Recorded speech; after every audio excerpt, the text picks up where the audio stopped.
Assalamualaikum warahmatullahi wabarakatuh. Sahabat remaja Hijrah dan Rania Zubaidi, mungkin banyak dari teman-teman yang sering mendengar tentang Dajjal, karena fitnah terbesar akhir zaman ditandai dengan kemunculan Dajjal. Dari Hashim bin Amir Al-Anshari pernah mendengar langsung dari Nabi SAW, sejak penciptaan Adam hingga hari kiamat tidak ada fitnah paling besar melebihi fitnah Dajjal. Hadis riwayat Muslim. Dengan fitnahnya yang begitu dahsyat, lantas siapakah yang akan menjadi pengikutnya? Sebelum lanjut ke inti pembahasan, silakan teman-teman dukung channel ini dengan subscribe tombolnya. Yang pertama, orang-orang Yahudi.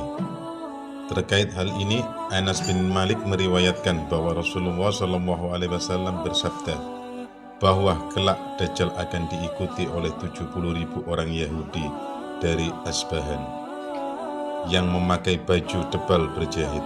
Hadis riwayat Muslim. Hadis ini menunjukkan bukan pembatasan jumlah, namun terkait betapa banyaknya pengikut Dajjal kala itu. Jika dilihat dari Asbahan saja pengikutnya sebanyak itu, apalagi di wilayah-wilayah lainnya. Terlebih, Dajjal diberikan kemampuan luar biasa untuk berkeliling dunia dalam waktu yang super cepat, melainkan Mekah dan Madinah yang dijaga oleh para malaikat. Yang kedua adalah kelompok-kelompok menyempal atau Khawarij. Menurut riwayat Ibnu Majah, Nabi bersabda bahwa akan tumbuh pemuda yang fasih membaca Al-Quran, tapi hanya sampai kerongkongan. Setiap kali sekelompok dari mereka muncul, maka pantas dihancurkan. Dari hadis tersebut bisa ditarik kesimpulan bahwa salah satu pengikut Dajjal adalah Khawarij. Sebuah gambaran umum bagi orang-orang dungu yang tidak mengetahui tentang ajaran Islam yang benar dan sebenar-benarnya. Yang ketiga, pelaku bid'ah dan kesesatan. Dari Hudzaifah radhiyallahu anhu pernah mendengar sabda Nabi bahwa setiap umat ada majusinya.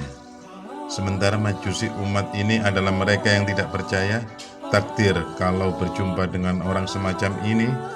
Nabi SAW melarang untuk menghadiri jenazahnya dan dilarang membesuk dikala mereka sakit, karena mereka adalah termasuk pengikut Dajjal. Hadis riwayat Abu Dawud. Yang keempat, para wanita. Kelak di akhir zaman, berdasarkan riwayat Ahmad, kebanyakan yang terpengaruh dengan fitnah Dajjal adalah para wanita.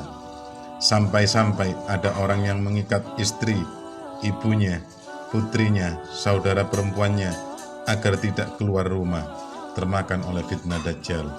Hadis ini sama sekali bukan bermaksud untuk merendahkan wanita.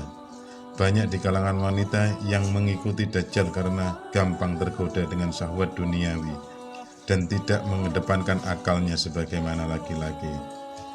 Sementara itu, di kondisi itu fitnah Dajjal sangat begitu menggoda. Di saat kondisi dunia kala itu begitu memprihatinkan, misalnya api yang diperlihatkan menjadi air, dan sebaliknya air diperlihatkan sebagai api, dan berbagai fitnah lainnya yang sangat sulit dilawan jika tidak dibentengi dengan keimanan.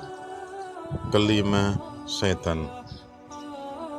Dalam riwayat Amr bin As radhiyallahu anhu disebutkan sabda Nabi SAW, di laut ada setan-setan yang dipenjara oleh Nabi Sulaiman radhiyallahu anhu, yang kelak akan keluar membacakan sesuatu kepada manusia. Hadis riwayat Muslim. Kemungkinan keluarnya setan-setan ini adalah menjelang atau saat Dajjal muncul. Dalam sebagian riwayat disebutkan bahwa kelak setan-setan akan berjalan di depan Dajjal yang menyerukan fitnah di berbagai negeri dan kota yang dimasuki Dajjal. Keenam, tukang sihir. Berdasarkan penelitian Dr. Mubayyad, di sebagian riwayat ada yang menunjukkan bahwa tukang sihir, dukun, dan semacamnya kelak menjadi pengikut Dajjal. Mereka berjalan di depan Dajjal dengan penuh kebohongan dan kedustaan yang dibuat-buat untuk menyebarkan fitnah Dajjal. Yang ketujuh, pengikut hawa nafsu. Pengikut Dajjal yang lainnya adalah mereka yang tahu bahwa Dajjal itu dusta, namun mereka tak kuat bersabar menahan fitnahnya, akibatnya termakan juga. Abu Nuaim meriwayatkan dari Ubaid bin Umar al-Laitsi bahwa ketika Dajjal keluar, salah satu yang mengikutinya adalah orang-orang yang mengetahui bahwa Dajjal adalah kafir, tapi mereka tetap ikut karena ingin memakan makanannya serta kebutuhan lainnya. Ketika murka Allah turun, maka mereka juga akan terkena imbasnya.